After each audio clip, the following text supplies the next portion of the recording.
Hi, hello, வணக்கம் and welcome to 70mm channel. So இன்றைக்கி இந்த வீடியோவில் நம்ம பார்க்க போகிற இன்ட்ரெஸ்டிங்கான ஒரு காசிப் என்ன அப்படின்னு பார்த்தீங்கன்னா, வாய்ப்புக்காக என்ன படுக்கைக்கு அழைத்த இயக்குனர் அப்படின்னு சொல்லி நடிகை லேக்கா வாஷிங்டன் ஒரு வாக்குமூலம் மாதிரியே ஒரு வீடியோவில் சொல்லியிருக்காரு.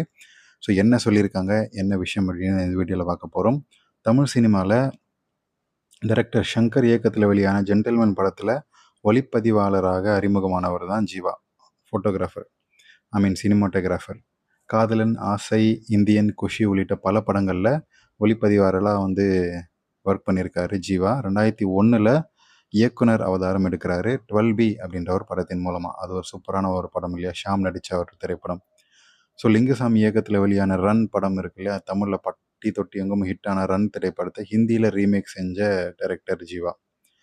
ஸோ அவர் லேட்டஸ்ட்டாக கடைசியாக அப்படின்னே சொல்லலாம் ரவி மோகன் நடித்த தாம் தூம் படத்தை டைரக்ட் பண்ணுறாரு. ஸோ அந்த டைமில் தான் மாரடைப்பால் மரணடிச்சு போகிறாரு. ஸோ செத்து போகிறாப்புல.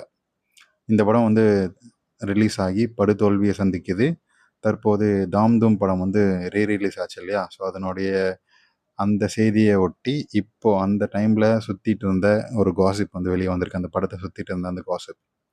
ஸோ தாம் தூம் படம் அப்படின்னாலே டைரக்டருடைய மர்ம மரணம், அதை சுற்றின இருக்கக்கூடிய காசிப்ஸ் தான் எப்போவுமே பேசுவாங்க. அந்த மாதிரி தான் இப்போ வெளியே வந்திருக்கு. இந்த படம் குறித்து பல தகவல்கள் வெளிவரட்டிருக்க நிலையில் அந்த படத்தில் நடிக்கிறதா இருந்த நடிகை லேக்கா வாஷிங்டன் ஹீரோயினாக அந்த ரோல் நடிச்சிருந்தார். ஸோ எந்த ரோல்னா, ரஷ்யாவில் போய் இருக்கக்கூடிய அந்த டைமில் ஒரு நடிகை ஹெல்ப் பண்ணுவாங்கள்ல, ஸோ அந்த நடிகைக்கான ரோலை லேக்கா வாஷிங்டன் நடிக்கிறதா இருந்துச்சு.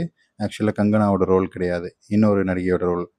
அந்த ரோலில் இயக்குனரை இவங்களை அப்ரோச் பண்ணும்போது படுக்கைக்கு அழைத்ததால் அவர் நடிக்க மறுத்துட்டார் அப்படின்றவ இந்த படத்தில் அவர் நடிக்கலை, அதனால தான் அப்படின்ற தகவல் வெளியாச்சு. ஸோ லேக்கா வாஷிங்டன் சொன்ன பேட்டியிலனா, ஒரு தமிழ் திரைப்பட இயக்குனர் அவருடைய படத்தில் என்ன நடிக்க கூப்பிட்டுருந்தார், வாய்ப்பு கொடுத்துருந்தாரு. ஸோ அவரை என்ன காரில் கூட்டிகிட்டு போயிட்டு கதை சொல்கிறேன்னு சொல்லி காரில் ஏற்றிக்கிட்டு எல்லா விஷயத்தையும் சொல்லிவிட்டு, உங்களுக்கு நான் அந்த வாய்ப்பை கொடுக்குறேன், பதிலுக்கு எனக்கு என்ன கிடைக்கும் அப்படின்னு சொல்லி தொடர்ந்து கேட்டுகிட்டே இருந்தார். அதே மாதிரி ஸோ நான் ஒன்றும் தெரியாதது மாதிரி அவரோட இன்டென்ஷன் எனக்கு புரிஞ்சுது. ஆனால் எதுவும் தெரியாத பாப்பா மாதிரி, ஒரு வேளை உங்களுக்கு ஒரு நல்ல நடிகை கிடைக்கலாம், நல்ல நடிகையை வாய்ப்பு கொடுத்த பேர் உங்களுக்கு கிடைக்கலாம், எனக்கு நல்ல நடிகை என்ற பேர் கிடைக்கலாம் அப்படின்னு சொல்லி பேசிகிட்டு இருந்தேன். ஸோ அவர் விடாபடியாக என்னை நோன்ற விதத்துலேயே என்ன கிடைக்கும், வேறு என்ன கிடைக்கும், வேறு என்ன கிடைக்கும்னு சொல்லி கேட்டே இருந்தார். இறுதியில் என்னுடைய பொறுமையை நான் இழந்துட்டேன். ஸோ நான் உங்களோட நீங்கள் என்ன சொன்னாலும் சரி, எப்படி ட்விஸ்ட் பண்ணி என்ன பேசினாலும் சரி, நான் உங்களோட படுக்கைக்கு வரப்போவதில்லை, உறவு வைத்து கொள்ளப் போவதில்லை அப்படின்னு சொல்லி கட் அண்ட் ரைட்டாக சொல்லிட்டேன். ஸோ அவர் அப்படியே திகைச்சு போயிட்டார். என்னோடய பதில் அவருக்கு ஷாக்கிங் கொடுத்துருக்கலாம். ஸோ என்னை சம்மதிக்க வைக்க இன்னுமே முயற்சி பண்ணார். எனக்கு அந்த மாதிரியான ஒரு ரோலே வேணாம், போடா அப்படின்னு சொல்லிட்டு நான் இறங்கி போயிட்டேன்.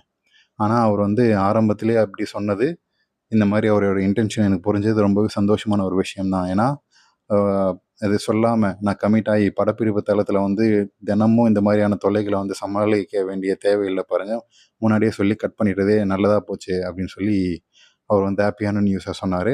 ஸோ அப்படியே அந்த அதே படத்துடைய கதாநாயகியோட வெளிநாட்டில் ஷூட்டிங் போகும்போது என்னுடைய ரோலுக்கு இன்னொரு ஹீரோயினை சூஸ் பண்ணாங்க. அந்த ஹீரோயின் கூட வெளிநாட்டில் படப்பிடிப்பு போகும்போது அதிக பவர்ஃபுல்லாக செய்யணும் அப்படின்றதுக்காக வயாகரா மாத்திரைகளை அதிகமாக எடுத்துக்கிட்டு, அளவுக்கு மீறின மாத்திரைகள் எடுத்துக்கிட்டு அந்த நடிகை கூட பண்ணும்போது தான் மாரடைப்பால் செத்து போயிட்டாரு அப்படின்ற நியூஸ் எனக்கு கொஞ்ச நாளுக்கு அப்புறம் தான் தெரிய வந்தது. ஸோ இதுக்கு பேர் தான் கர்மா போல இருக்குது அப்படின்னு சொல்லி லேக்கா வாஷிங்டன் சொல்லிட்டு இருந்தார் அந்த பேட்டியில். ஸோ நடிகை லேக்கா வாஷிங்டன் நடிக்க வேண்டிய அந்த ரோலில் நடித்த நடிகை யார், நீங்கள் என்ன நினைக்கிறீங்க சொல்லுங்கள் கமெண்ட் செக்ஷனில். ஸோ அந்த நடிகை கூட பண்ணிகிட்டு இருக்கும்போது தான் பயவுள்ள அதிகமாக வேலை பண்ணணும் அப்படின்றத எண்ணத்தில் பண்ணி உயிரையே விட்டுட்டியாடா அப்படின்ற மாதிரி தான் இருக்குது.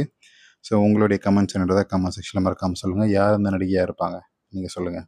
வீடியோ பிடிச்சிருந்தால் லைக் பண்ணுங்கள், ஷேர் பண்ணுங்கள், சப்ஸ்கிரைப் பண்ணுங்கள். டிஸ்கிரிப்ஷனில் கொடுத்துருக்கக்கூடிய இன்ஸ்டாகிராம் பேஜுக்கு மறக்காமல் கிளிக் பண்ணி ஜாயின் பண்ணுங்கள். அதில் போஸ்ட் பண்ணுற ஆக்டர்ஸ், ஃபேண்டசி ஸ்டோரிஸ் எல்லாம் பார்த்து என்ஜாய் பண்ணுங்கள். சப்ஸ்கிரைப் பண்ணிவிட்டு என்ஜாய் பண்ணுங்கள் பார்த்து. தேங்க்யூ.